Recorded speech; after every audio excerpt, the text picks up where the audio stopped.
All right, next up in, oh my God, be careful. Next up in trending this week, Sidney Powell, the lawyer for Donald Trump, pled guilty to election interference, intentional election interference this week. That could spell trouble for Trump because she's also supposed to testify against him. That could be a real serious problem for the former president and prospective future president if she testifies against him. Now, I'm going to tell you guys this. I'm not saying this is what I want to happen. I'm not saying this is what I think should happen. I'm just going to be real with you and level with you. There's a good chance Donald Trump's in jail by next summer, convicted in jail by next summer, because a lot of his people are turning on him. Sammy the Bull snitched, right? Everyone snitches for the right price or with the right amount of charges thrown in their face. Everyone becomes a snitch. You got these white-collar politicians that grew up in gated communities. They've been spoon-fed everything their whole lives. They went to law school, cheated on all their classes because their daddy knew somebody, and just kind of coasted through and then found a cushy job in politics. Of course these people are going to snitch. They've never had adversity. Stone-cold killers on the street snitch every single day. Sammy the Bull, the former mob hitman who killed God knows how many people, snitched. Nazi war criminals, snitched. People way harder than fucking Sidney Powell and Roger Stone snitch every single day. So that's what happens when you surround yourself with losers like this.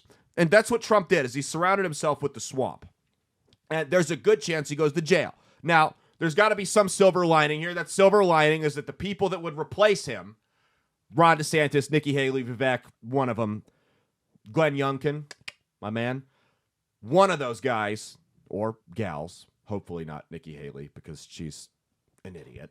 One of them, though, all of them, poll better among independents and swing state voters than Donald Trump does in most of the credible polls. Not all of them, but most of them. So there might be a little bit of silver lining if he goes to jail. However, there's still the possibility that he gets, and I don't even know, this is clown world stuff here. There's still the possibility that Donald Trump goes to jail and continues to campaign from a jail cell. In which case, he would still win the primary. He has the votes. He would win the primary. He would have to get zoomed in for the debates from a jail cell. There's a possibility that happens, that Trump runs from prison, hands it over to whoever his VP is, and then the VP pardons him and steps back down for Trump to take office. There's a possibility that happens.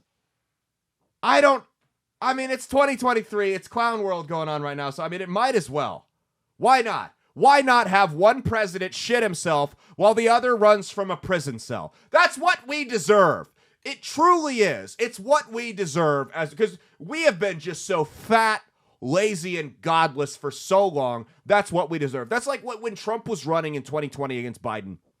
And everyone was going, we deserve so much better than Donald Trump. Like, do we really? You're telling me we deserve better than a guy that's overweight, addicted to social media, vulgar, and eats fast food for like 6 out of 7 days of the week for all of his meals. You're telling me America, the fattest country in the world, the country that spends more time in front of a screen, the country that's by far more vulgar than anywhere else in the world, deserves anything better than that? Are you kidding me? Shut up. No, we deserve a guy running from a jail cell versus a guy that shits himself and can't form a coherent sentence. That's what we deserve. We've done that to ourselves. Well, Trump has an interesting campaign strategy, though. He has a very interesting campaign strategy. Mia, have you heard what Trump's new strategy is? No. Trump has a new strategy. He told Republican voters in the middle of a rally last week, he said, focus on watching the votes being counted on election night instead of getting out to vote. You don't have to vote. Don't worry about voting. We have plenty of votes. Now, this might be the most interesting campaign strategy I've ever heard. To campaign by telling people not to vote for you. That might be the boldest strategy I've ever heard. Don't vote for me. Don't vote for me. We have plenty of votes. I don't need your vote. I might try that when I run for mayor. Hey, thanks for watching. If you liked what you saw, be sure to click the link in the description to get the full episode on Rumble. If you prefer to listen along, you could actually get us on Spotify, Spreaker, and iHeartRadio. You can also go to www.outlawstreamers.com to learn more about not just my show, but tons of other great shows and all the exciting projects they have coming up. Follow my socials at Caleb Isn't Funny on Twitter and Instagram, at Caleb Salvatore Comedy on the Chinese Spy app that is TikTok, and be sure to like and subscribe to this YouTube channel. Thanks, and we'll see you every Saturday for brand new episodes of That's Based. Peace.